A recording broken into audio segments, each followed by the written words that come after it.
Hi, it's Nell, and today I'm going to be pruning my Adenium, or desert rose.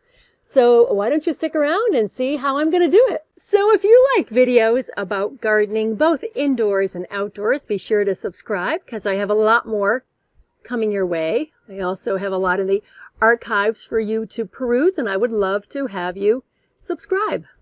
So I always do a blog post to go along with a video. There'll be more information in that, or if you miss something here or I haven't explained it clearly for you, be sure and check the post.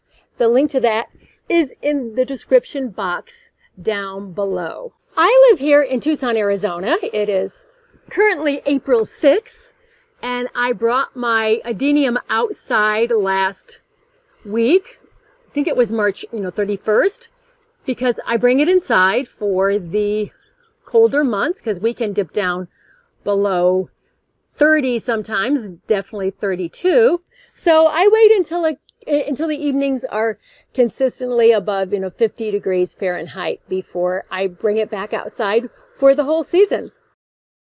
So for me, where I am, I'm going to be pruning this in early spring, and I also did a little bit of pruning in early fall. So when you prune, it depends on where you are, what your climate zone is. I would just avoid pruning it in the winter time because that is the time for most plants to rest. And I am not a bonsai Adenium pruner. This is just how I prune my Adenium.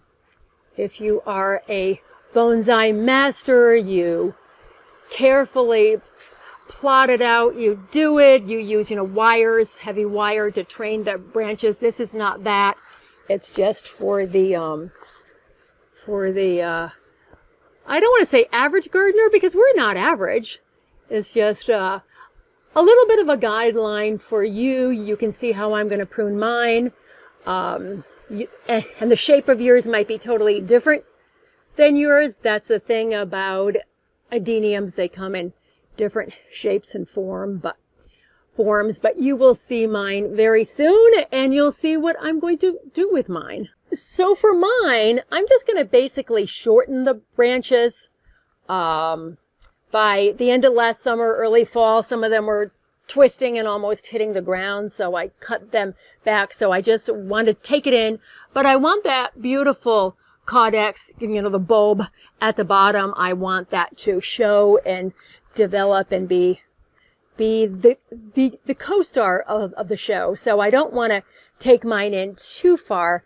I just want to shorten the branches a bit. So why don't we head on over to the table so you can actually see what I'm talking about. So here is my gorgeous plant, and you can see what I'm talking about. These are crossing over, they're getting long, and what's good to know is that Adeniums bloom on new growth just like bougainvilleas, so you want to prune it to encourage all that flowering. And again, you can let yours go if you want to. You can take it in really tight. How you prune it is a matter of taste. And what is really very important here is a good clean pair of pruners. I have Felco number 2s. I've had these for probably over 25 years. I've never replaced any of the parts. I just sharpened and cleaned them this morning. May not look as though they're clean, but it's as clean as they're gonna get because I've used them so much. Because some of you may not know that I was actually a professional gardener, so I use these a lot. And they're great pruners. I love them. And I have done a video about cleaning and sharpening your pruners. I will leave that down below and also in the blog post, because you're probably doing a lot of pruning in spring, so you definitely want to have them nice and sharp. So what I want to tell you is that I watered this about 3 days ago. So I want to go into the pruning with the plant not stressed, but I don't want it soaking wet either. And what I am going to do is I am going to cut right above a node where the crescent eyes are, about half an inch, quarter of an inch, half an inch above, and I am going to cut at an angle. But why don't I zoom in so you can see even better? So here is a node here, so I would prune it about right there above that. These are the crescent eyes, I call them, or the crescent half moons. You could prune just above there. And as I said, I usually do it at an angle because it looks better. But there are nodes all the way up and down. Some of the branches actually have new growth coming on them further on down. And here is the caudex here, which will develop into an even bigger bulbous base as it grows. And that is what many people love. Many of us love that about the Adeniums, is the beautiful forms that they take on. I've also seen them pruned really closely to the base so that when they flower, they're just like a bouquet, a mass. So they get pruned in many different ways. And I'll just show you here. There's these, and this branch is crossing under this one and this one too. So I'll cut the crossing branches back a little bit more because I want it to have that nice, beautiful form, not anything, crossing over. And there's not a lot of weak growth in there. Sometimes you see some skinny, scrawny little branches. I don't have that. I just need to take them. I just need to take them in. So let's start in on this. I've got my tub truck here, which I love my tub truck. It's great for pruning and all that. So let's get going on the two crossing over branches here. There's a node right here. So I'm going to cut it right above that at an angle. There we go. And then this one is crossing too. This one has new growth appearing right there. So I'm going to cut that one right there. And I have cut it that way right there because I want this new growth to go up here. Sort of like pruning roses in that way. Okay, so here, these I'm not going to take down as much. I'm just going to shorten them a bit. So here's a node here. I'm going to go right above there. And this one, I think I'll go right there. There's a node. And over here, let's see, I got that one going there. I'll get this one going over here. I can always do these preliminary cuts, and then if I don't like it, I'll stand back where the camera is and I will see what I want to do. This one's a little smaller, so I think I'll cut it. These are close, so I think I'm going to go here, for now. All right, so now we're going to continue on. Let's see, I want to cut this here. I'm trying to do this so you can see it. It's a little awkward.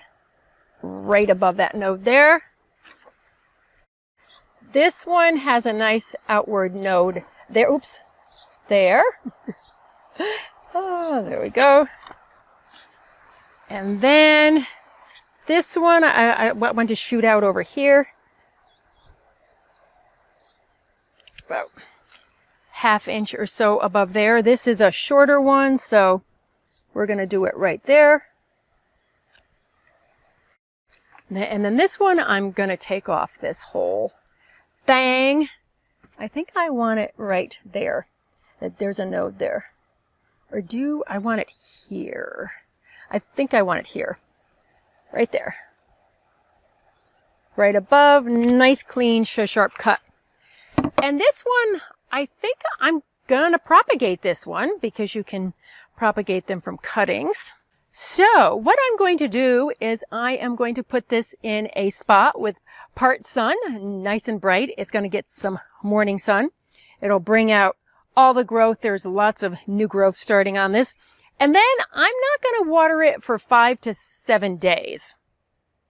That's what I do after I prune them. I don't water them right away at all. Okay, all done. It's pretty easy. Doesn't take that long. As I said, I might do a video about taking cuttings, taking a cutting of an Adenium. I'm only going to do one, or I might do 2 or 3 so I can give a couple away. But I'm not going to go into that here. I'll just say that you have to let them heal over for a day or 2 before you start the propagation process. It's about 3 weeks since I did the pruning, and I just want to show you what's going on. It's really getting warm here in Tucson. We're getting up in the 90s, so all of a sudden new growth is coming out. And I ended up taking, I think it was about 4 of the branches in a little bit because they just looked too long to me. But there's new growth coming everywhere, which means there will be a lot of flowers. Just a bit of the new growth had orange aphids on it. They seem to love this plant. They also like the new growth on my Hoya that grows outside. They like that coming out.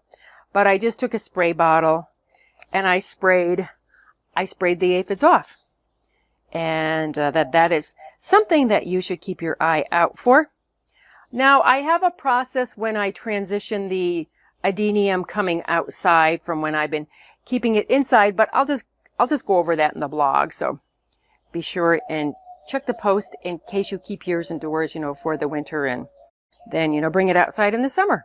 So I picked out 4. I'm going to do cuttings. I'll probably only do 2 of them. I'll choose. I'll see. But I plan on doing a care video once this starts to, once this puts the foliage out and it starts to flower, just so you can see how it looks. My goodness, I think I'm going to blow away here.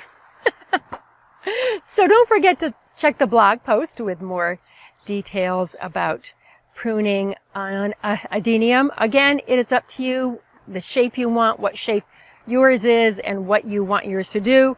I wanted mine to be a little bit airy, but not as not as leggy or sparse as it had been, because the growth was all out on the ends. And actually, when I was overwintering it in my utility room, it actually takes up quite a bit of room with those branches spread all over the place. So as always, I thank you so much for watching. I have a lot more videos coming your way. Actually, I'm about to film a video on repotting a monstera. I have a whole bunch of repotting videos I'm going to do for you. And as always, I thank you for your likes and your subscribes. I really appreciate them. And now let's get out in our gardens, into our indoor gardens, and make our worlds a more beautiful place. As always, I thank you so much for watching, and I will catch you in the next video. Bye!